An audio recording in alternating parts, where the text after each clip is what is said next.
Welcome to the Health Coach Nation podcast. My name is Hailey Rowe, and I'm a sales and marketing coach and LinkedIn lead generation service provider.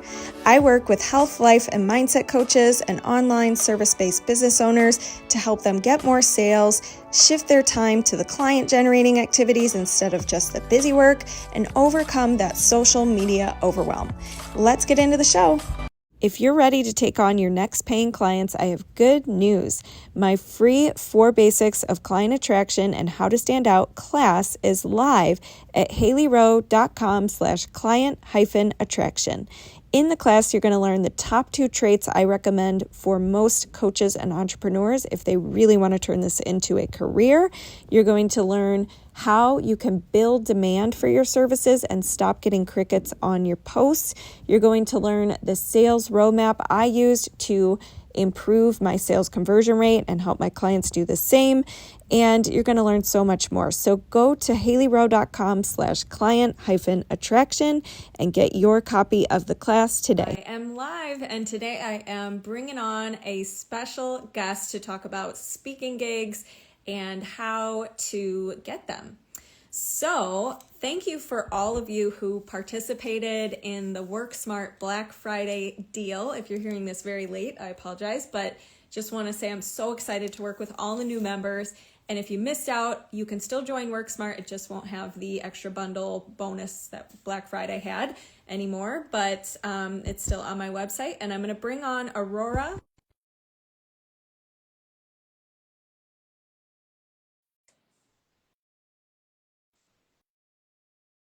She is loading. Hey. Hey, how are you? Good. How are you doing? Good. Happy holidays. Happy holidays. Thank you so much for joining me today. And I am excited to talk with you because I know that you have a lot of experience with speaking and speaking gigs and all sorts of stuff. So why don't you share what you do first, and then we'll go from there.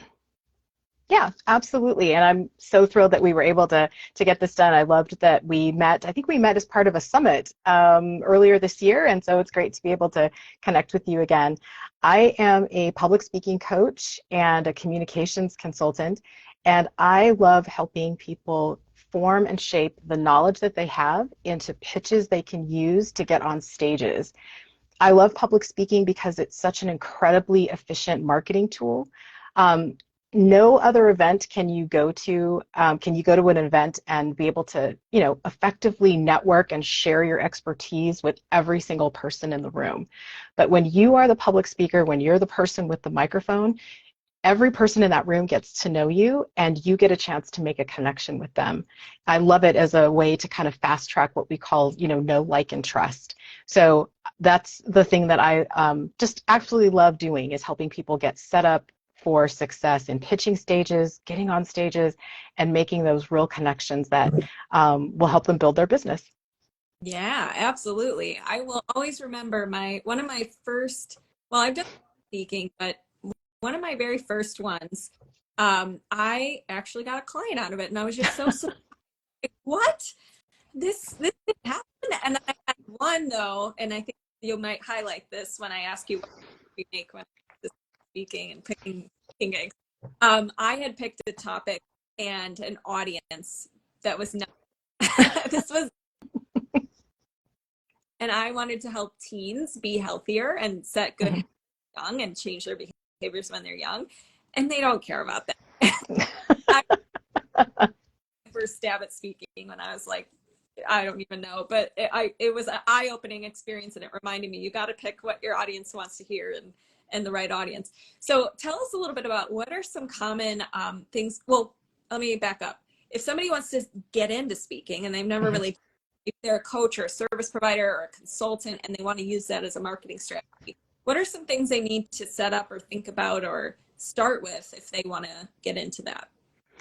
It's so interesting because I get that question a lot, and it seems so natural, like we should know the answer to that. Like, of course, I'm going to get up on stage and I'm going to talk about what I know best. And the truth of the matter is we have to kind of narrow down what it is that we actually know. Our natural tendency is, especially as service providers, is to want to help as much as we can. We're helping people. We want to see people get unstuck, move forward, make progress. One of the biggest mistakes I see that people make when they get on stage is they try to solve too many problems for their audience from the stage. And so one of the big things that I love to work with clients on is narrowing down, first of all, what are the problems their clients, their ideal client to work with, what are their problems?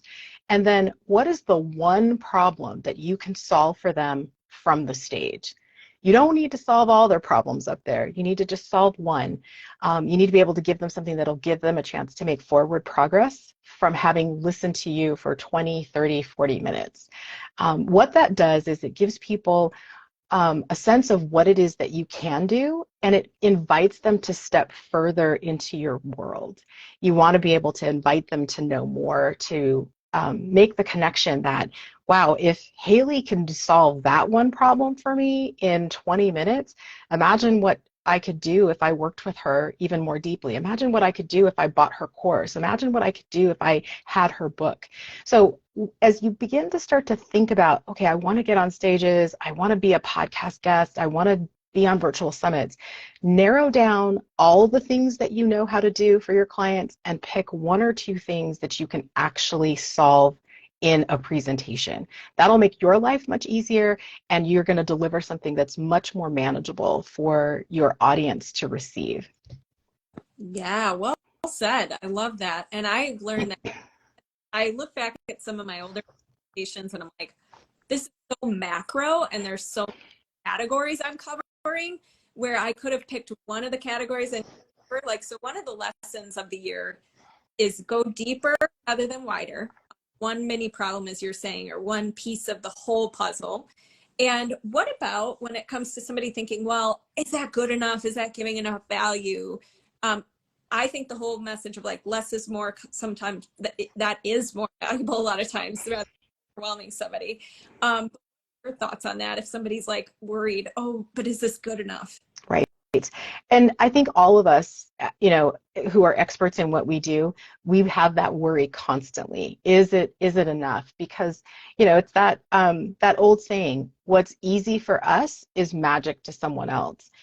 It seems easy, like it wouldn't be enough because we have mastered the things that we're trying to help our clients or potential clients do. But really, it's really serving them better as a speaker to narrow down what it is that you can give them. Nobody likes to sit under a speaker who's a fire hose, who's just pouring out so much and so fast that you can't grasp it. I like to encourage speakers to kind of do an audience check when they're on stage. Is your audience, if your audience is a group of note takers, are their pens moving? Are they holding up their cameras to snap a picture of your slides? Are they engaged? Or if their pens are down and they don't look engaged at all, chances are good you're missing on some point, and some of it might be that you're just giving too much and they can't absorb it, so they absorb nothing. Yeah. Now, what are some hacks for the nerves of, that is one of the biggest fears that everybody says. So what are some ways we can cure nerves? Well, I'll tell you, I've been a speaker since I was 14. My first speaking experience was when I was a finalist in a speech contest. And I remember being incredibly nervous at 14. And here I am all these years later still speaking, and I still have to deal with some nervous energy before I get on stage. And it doesn't matter if I'm speaking in front of a small group or a large group, the nerves are there. This is probably my number one nerve hack. Whether I'm speaking live or I'm speaking at a virtual event, I always try to arrive early. Now, especially if you're a speaker, you should be the speaker who arrives early. No host wants to worry as to whether or not their speaker is actually going to get there. But especially at a live event, you want to get there a little bit early, and you want to be able to see and meet the people that are coming in, those early arrivals that are coming in for your session. And what I like to do is go and introduce myself to those folks. Learn their names, just ask them a couple questions about why they chose the session to come, and let them know, hey, I'm Aurora, I'm your speaker today. And I meet a couple of people, and I try to meet people across the room. Then once I'm introduced and I get on stage, what I do is I look for those people because now I have new friends, and it's a lot easier to speak to your friends than it is to a whole room full of strangers. And I actually direct my early comments, the beginnings of my presentation, to my new friends. I move to each one of those people, and that helps me get into a really great flow, helps me kind of work out that nervous energy. And then once I can feel myself settle in, I can start to move my gaze and expand myself to the rest of the room and start making contact with other members of the audience. But it's always easier to do that. I also encourage you, take some time to take some deep breaths before you get on stage. Really be thoughtful about your pacing. You want to make sure that you're breathing well. Once you get on stage, there's that tendency some of us might have to kind of hold our breath. And when you hold your breath and you try and talk, what happens is you run out of breath, right? And then all of a sudden it feels like you've been running a marathon because you can't breathe. So what you want to do is get on stage and try to normalize your breathing again, because there is an adrenaline rush that happens when you hear your name and you step up. So normalize your breathing again and get comfortable. Lock eyes with those new friends and get into the flow of your presentation. Those are the things that I know I love to do to really kind of settle those nerves and give myself the best chance for a great performance.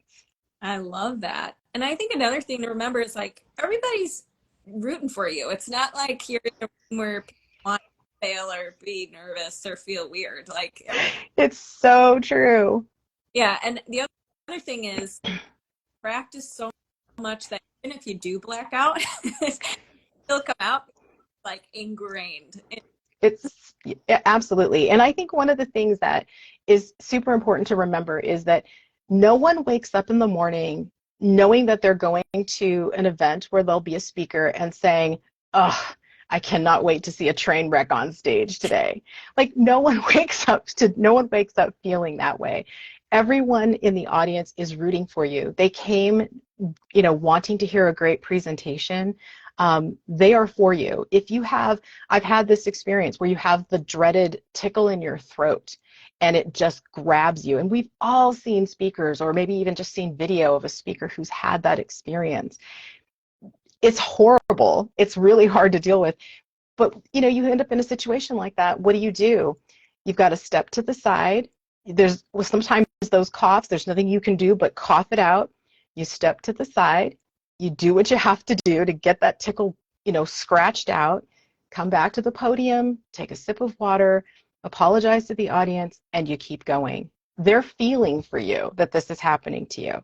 Now, obviously, there's things you can do to prepare to, try to mitigate that, something like that happening, but it's going to happen, and your audience is with you. They're never against you. Great tips. Yes.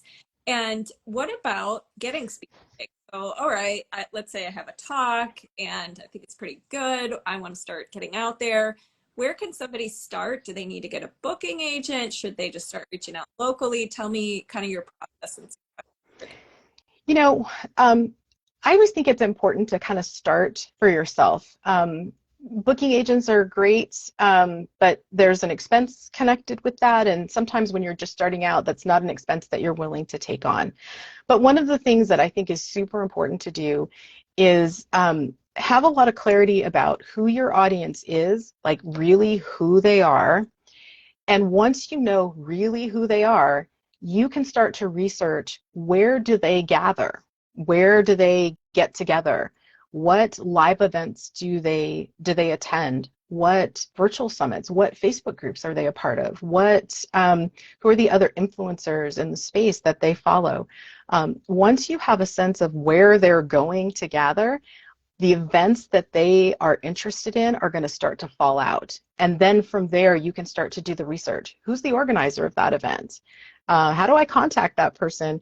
And once I've got those two pieces of information, I'm sending off an email saying, "Hi, I just learned about your event. It looks fantastic. I'd love to partner with you to help you serve your audience. How do you select your speakers? I'd love to offer a topic for you to consider for your next agenda." It's about relationship building. I can tell you that for a lot of live events, they start working on their speakers probably anywhere from 9 to 12 months in advance of their planned event. So I always like to tell people when you start researching events, chances are good for the ones that you really, really want. You're probably a little late, and that's okay. There are lots of other speaking opportunities that you can dive into while you're waiting for that opportunity for your, choice event. But do that research. Find out where your people are gathering, and that's how you're going to find events that you want to pitch. Amazing. I love it. And I love the little template. Everybody can write that down. How do you select your speakers? I love to offer a topic. And what about volume of that? Some people are going to say, well, that sounds great, but that sounds like a lot of time. And how do I reach out to enough speaking opportunities where some and kind of going about that? Well, what I like to how I like to think of this is that most speakers, especially even the professional ones, do not wake up every day getting onto a live stage. They may get onto some stage, but it's probably not a live stage. You can be, but the truth is we can all be speaking every single day. So even what you and I are doing, Hailey, is a speaking opportunity for both of us. For you, you've created your own stage with this live event, and then you've invited me to join you. What we're doing is possible for any speaker. You can be speaking every single day. I also love the idea of being able to fill your non-live speaking time with other types of speaking. You can be a guest on a virtual event. You can be a guest expert in someone's coaching program. You can be a podcast guest. There are all of these different types of opportunities. So yes, it does take time, but what I think is so important is that if you really narrow down your audience and narrow down what it is they're listening to, who they're following, what they're watching, you're going to start to see that it's a pretty tight list. And then from that list, you can prioritize who you want, what opportunities you want to pursue and go after. You may feel like maybe some of those bigger stages, like, okay, I may not be ready for that one yet for any number of reasons. It might not be bad to start from the bottom and work up rather than starting from the top of your list and work down. Okay. And what about, because like I have heard that you need a book, or if you really want to get to big speaking gigs, you got to have a book. It's going to help you so much getting into it. What are your thoughts on that? And do you have a book? Do you think this is important? So you don't have to have a book, but I will say there is something magical that happens when you can say that you are an author and a speaker. There just is. I've experienced it myself. I have my own book. It's Get Picked, all of the tips and tricks and tools that I've learned over the years and how to create great speaker pitches. And I've watched books change the trajectory for speakers. So if you are a speaker, I do think you should be an author. If you're an author, I absolutely think you should be a speaker.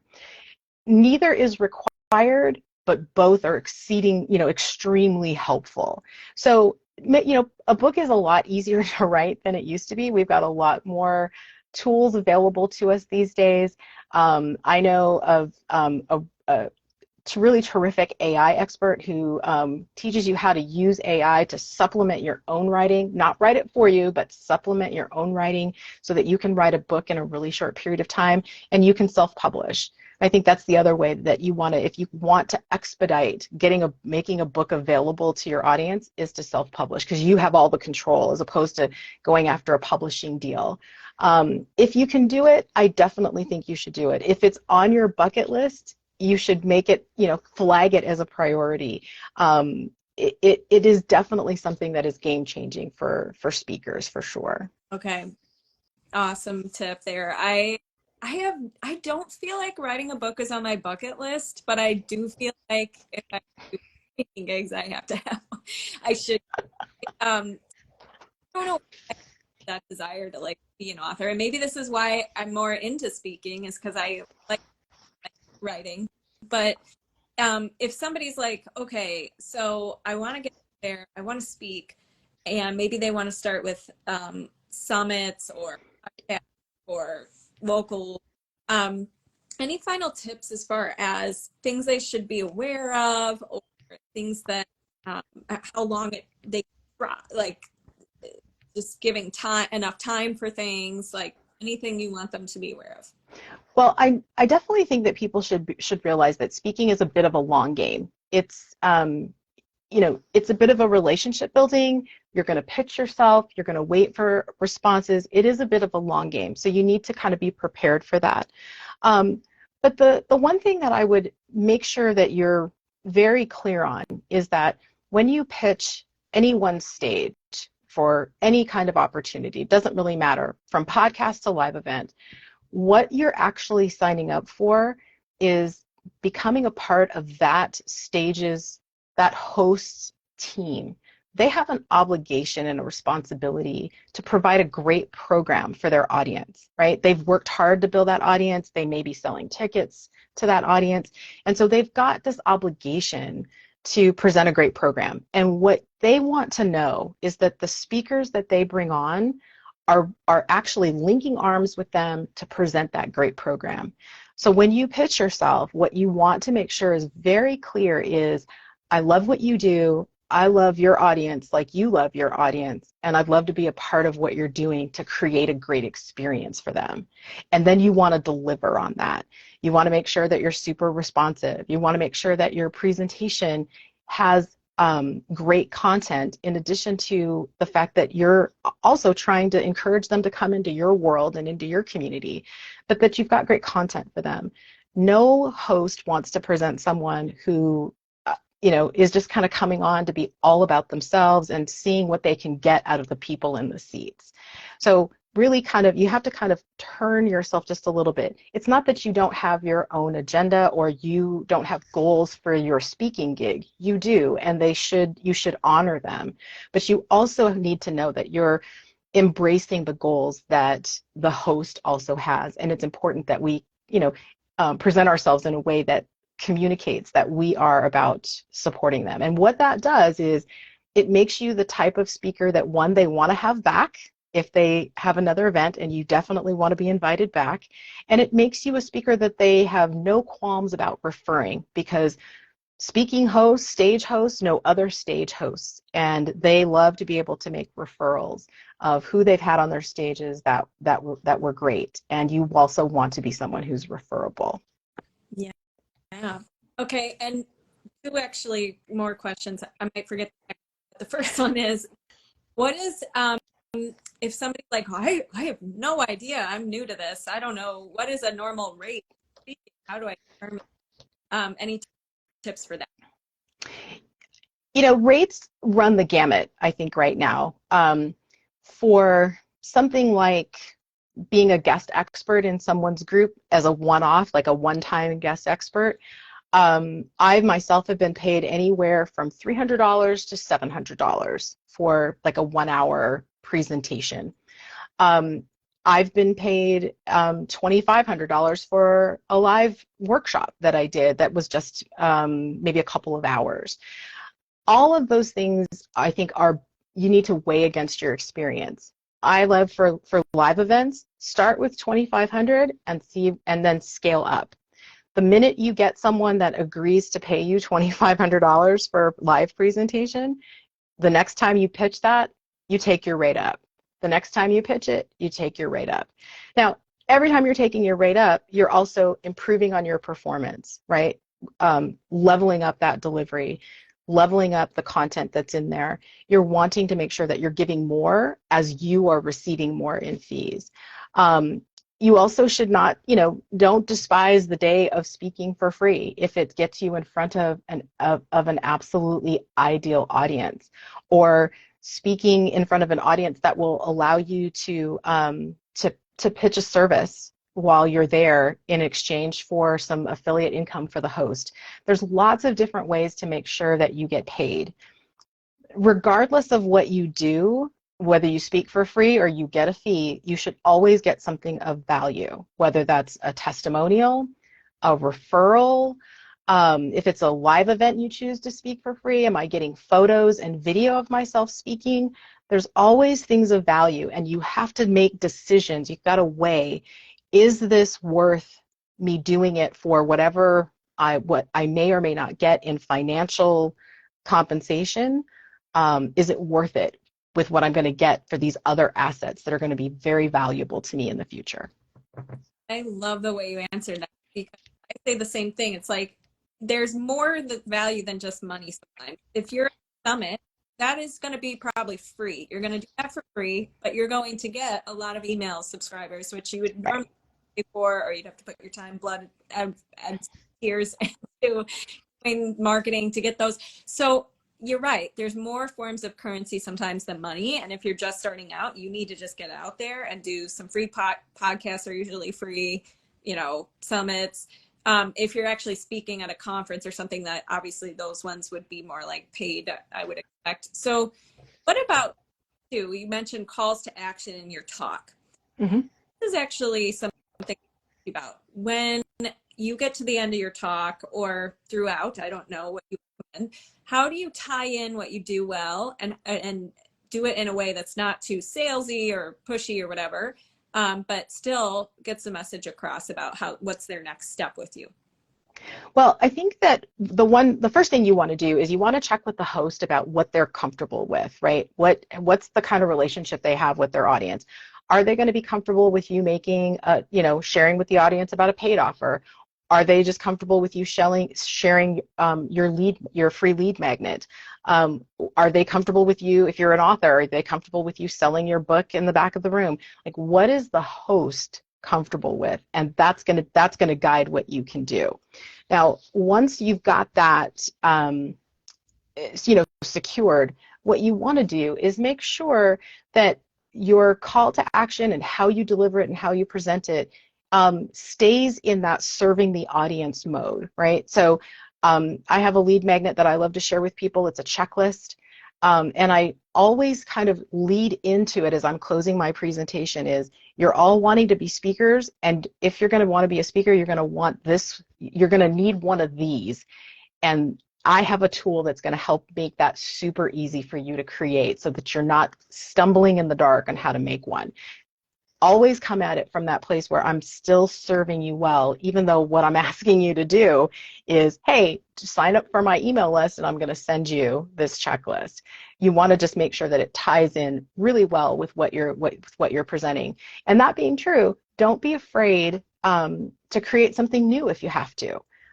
It might be that your regular lead magnet doesn't match up as well with the presentation that you and the host agreed that you would deliver. Make sure that that it's seamless for you to be able to make that offer. Because if not, it's just like this hard left turn and your audience is left like, oh, wait a minute, you just spoke to me about all of this. And now you're offering me one of these. Like, why do I need one of these if all we just talked about was this? So make sure that it all goes together so that the call to action feels very natural. And again, if you've done your job well from the stage, which means you've tackled that one problem, that one challenge that the audience has, and you've given them some great content to be able to move forward, they will just naturally. There's no better feeling for me as a speaker than when I get to the end of a live presentation and I see my audience. I've put a QR code up on the screen, and I see my audience, everyone lifting up their phones to snap that code. That's the best feeling. That's when you know you've done your job. It's the immediate affirmation that you have served them well. Yes, totally. And when you say the QR code, random question, how do you do that? QR codes, they've become so common in the world. Yeah, even at my church, if you want to sign up for the ladies' Christmas tea right now, you use the QR code to get to the payment page. You can create QR codes really easily in places like Canva, and that's where I go to create my QR codes. There's actual QR codes that they will actually generate for you, and then you click on it. Gives you a place to drop in the link that you want the QR code to connect to. You drop that in, download it as an image, and the next thing you know, you've got a working code that people can snap a picture of and get to your sign up page, your sales page, wherever it is that you're wanting them to go. It's a great tool. It's one of those pieces of technology that I've just come to love. Yes. I love it. Amazing. This was so fun. And I picked up some new things I'm really excited about. So tell everybody where can they find and connect. So I would love to have everyone, I'm going to tell you about this checklist that I offer, and I'd love to have everybody kind of, I wish I had my QR code right now, but I am going to tell you, and we'll put it in the, I'll make sure I put it in the comments so that you can find it. But I have a great checklist. One of the things that's super helpful for a speaker to have is what's called a speaker one sheet. And it is exactly what it says it is. It's one sheet. You'll create a PDF that includes things like your bio and the things that you can talk about, maybe some pictures, maybe some testimonials. But I have a great checklist that will help you create one really easily so that you can create a one sheet. And as you're pitching yourself, as people are asking questions about you, making inquiries about your availability. You might be in some Facebook groups where people are wondering, like, hey, I'm looking for a speaker. You can just upload your speaker one sheet to be able to easily and quickly give them a chance to be able to see what you can talk about. So if you'll go to Get Picked to Speak /checklist, you will be able to grab it. I really love the checklist, and I've gotten some great feedback on it, so I hope everyone will dive into that. Great. Well, I can tell you're a speaker, poised, and I loved the interview. So I will talk to you soon, and thanks so much for coming. Thanks so much for having me. It's great to see you. Happy holidays, everybody. Happy holidays. Hey, thanks so much for listening to this podcast, and if it's really helpful for you, I'd really appreciate if you share it and or leave a written podcast review. This tells the podcast sites that our show is useful, and it will be promoted to more people that way. Thanks again.